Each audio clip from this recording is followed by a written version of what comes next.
Hi ಎಲ್ಲರಿಗೂ ನಮಸ್ಕಾರ. ಇವತ್ತು ಸೂಪರ್ ಟೇಸ್ಟಿಯಾಗಿರೋ ಅಂಥ ಫ್ರೈಡ್ ರೈಸನ್ನು ಮಾಡೋಣ. ಅದು ಹೋಟೆಲ್ ಶೈಲಿಯಲ್ಲಿ ಮಾಡೋಣ. ಹಾಗೆ ಆರೋಗ್ಯಕರವಾಗೂ ಇರಬೇಕು, ಟೇಸ್ಟಿಯಾಗೂ ಇರಬೇಕು. ಮಶ್ರೂಮಿಂದ ಎಷ್ಟೊಂದು ಆರೋಗ್ಯ ಬೆನಿಫಿಟ್ಸ್ ಇದೆ ಗೊತ್ತಾ? ವಿಡಿಯೋ ಸ್ಕಿಪ್ ಮಾಡ್ತಾರೆ ಪೂರ್ತಿಯಾಗಿ ನೋಡಿ, ಗೊತ್ತಾಗತ್ತೆ. ಮೊದಲಿಗೆ ನಾನು ಇಲ್ಲಿ 250 ಗ್ರಾಮ್ ಮಶ್ರೂಮನ್ನು ತೊಗೊಂಡು 2-3 ಸರಿ ಚೆನ್ನಾಗಿ ತೊಳ್ಕೊಂಡು ಅದರ ಮೇಲ್ಗಡೆ ಒಂದು ಲೇಯರ್ ಇರುತ್ತೆ, ಅದನ್ನು ತೆಗೆದು ಕಟ್ ಮಾಡಿ ಇಟ್ಕೊಂಡಿದ್ದೀನಿ. ನಂತರ ಸಣ್ಣದಾಗಿ ಹೆಚ್ಕೊಂಡಂಥ ಒಂದು ಈರುಳ್ಳಿಯನ್ನು ತೊಗೊಂಡಿದ್ದೀನಿ, ಕ್ಯಾಪ್ಸಿಕಮ್ ತೊಗೊಂಡಿದ್ದೀನಿ, ಹಾಗೆ ಒಂದು ಸ್ವಲ್ಪ ಬೆಳ್ಳುಳ್ಳಿಯನ್ನು ಸಣ್ಣದಾಗಿ ಹೆಚ್ಕೊಂಡಿದ್ದೀನಿ, ಒಂದು 2-3 ಮೆಣಸಿನ್ಕಾಯಿಗಳನ್ನು ಹೆಚ್ಚಿಟ್ಕೊಂಡಿದ್ದೀನಿ.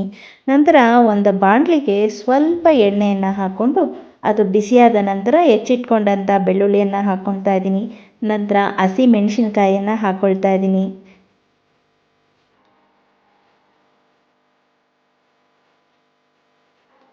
ಮೆಣಸಿನ್ಕಾಯಿ ಬೆಳ್ಳುಳ್ಳಿ ಫ್ರೈ ಆದ ನಂತರ ಸಣ್ಣಗೆ ಹೆಚ್ಚಿದ ಈರುಳ್ಳಿಯನ್ನು ಹಾಕ್ಕೊಳ್ತಾ ಇದ್ದೀನಿ.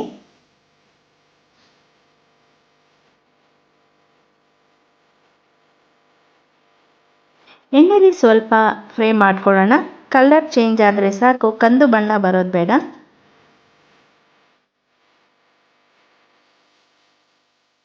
ನಂತರ ಹೆಚ್ಚಿಟ್ಕೊಂಡಂಥ ಮಶ್ರೂಮನ್ನು ಹಾಕ್ಕೊಳ್ಳೋಣ. ಸ್ವಲ್ಪ ಎಣ್ಣೆಯಲ್ಲಿ ಬಾಡಿದ್ಕೊಳ್ಳೋಣ. ಮಶ್ರೂಮ್ ತಿನ್ನೋದ್ರಿಂದ ಎಷ್ಟೆಲ್ಲ ಪ್ರಯೋಜನಗಳಿದೆ ಅಂತ ಅಂದರೆ, ಪ್ರೋಟೀನ್ ಇದೆ, ವಿಟಮಿನ್ಸ್ ಇದೆ, ಹೈ ಫೈಬರ್ ಇದೆ, ಆ್ಯಂಟಿ ಆಕ್ಸಿಡೆಂಟ್ ಗುಣಗಳನ್ನು ಕೂಡ ಹೊಂದಿದೆ ಈ ಮಶ್ರೂಮು. ಚಿಕ್ಕವರಿಂದ ದೊಡ್ಡವರಿಗೂ ತುಂಬ ಇಷ್ಟ ಆಗೋವಂಥ ಡಿಶ್ ಅಂದರೆ ಈ ಮಶ್ರೂಮ್ ಫ್ರೈಡ್ ರೈಸು. ನೀವು ಟ್ರೈ ಮಾಡಿ ಹೇಗಾಗಿತ್ತು ಅಂತ ಕಮೆಂಟ್ ಮಾಡಿ. ಹಾಗೆ ನಿಮ್ಮ ಫ್ರೆಂಡ್ಸು ಫ್ಯಾಮಿಲಿ ಒಟ್ಟಿಗೆ ಶೇರ್ ಮಾಡಿ, ಅವ್ರಿಗೂ ಹೇಳಿ ಹೇಗಾಗಿತ್ತು ಅಂತ ಕಮೆಂಟ್ ಮಾಡೋದಕ್ಕೆ. ನಂತರ ರುಚಿಗೆ ತಕ್ಕಷ್ಟು ಉಪ್ಪನ್ನು ಹಾಕ್ಕೊಂಡು ಚೆನ್ನಾಗಿ ತಿರುಗಿಸ್ಬಿಟ್ಟು ಲಿಡ್ಡನ್ನು ಕ್ಲೋಸ್ ಮಾಡೋಣ. ಮೀಡಿಯಮ್ ಫ್ಲೇಮ್ನಲ್ಲಿ ಒಂದು 3-4 ನಿಮಿಷ ಇಟ್ಟರೆ ಸಾಕು, ಚೆನ್ನಾಗಿ ಬೆಂದ್ಕೊಳ್ಳುತ್ತೆ ಮಶ್ರೂಮು. ಹಾಗೆ ನೀರು ಹಾಕೋ ಅವಶ್ಯಕತೆ ಇಲ್ಲ, ಮಶ್ರೂಮ್ನಲ್ಲೇ ನೀರಿರೋ ಕಾರಣ ಚೆನ್ನಾಗಿ ಬೆಂದ್ಕೊಳ್ಳುತ್ತೆ. ನೋಡಿ, 5 ನಿಮಿಷ ಆಗಿದೆ ಈಗ, ಎಷ್ಟು ಚೆನ್ನಾಗಿ ಬೆಂದಿದೆ ಅಂತ ಮಶ್ರೂಮು.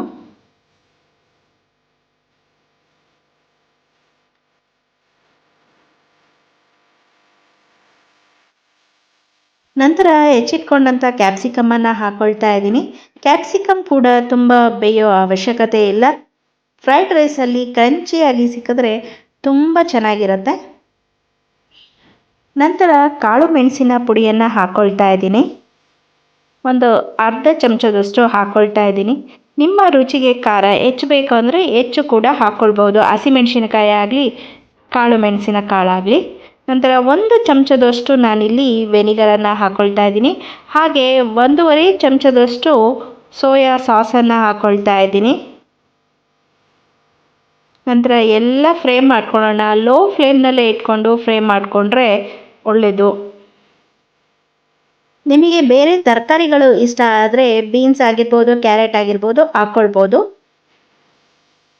ಸಣ್ಣದಾಗಿ ಹೆಚ್ಚಿಟ್ಕೊಂಡಂಥ ಸ್ಪ್ರಿಂಗ್ ಆನಿಯನನ್ನು ಹಾಕ್ಕೊಳ್ತಾ ಇದ್ದೀನಿ. ರೆಸಿಪಿ ಫೈನಲ್ ಸ್ಟೇಜಿಗೆ ಬರ್ತಾ ಇದ್ದ ಹಾಗೆ ಘಮ ಅಂತ ಪರಿಮಳ ಬರ್ತಾ ಇದೆ. ಈಗ ನಾವು ತೆಗೆದಿಟ್ಕೊಂಡಂಥ ಬಿಳಿ ಅನ್ನವನ್ನು ಹಾಕ್ಕೊಳ್ತಾ ಇದ್ದೀನಿ.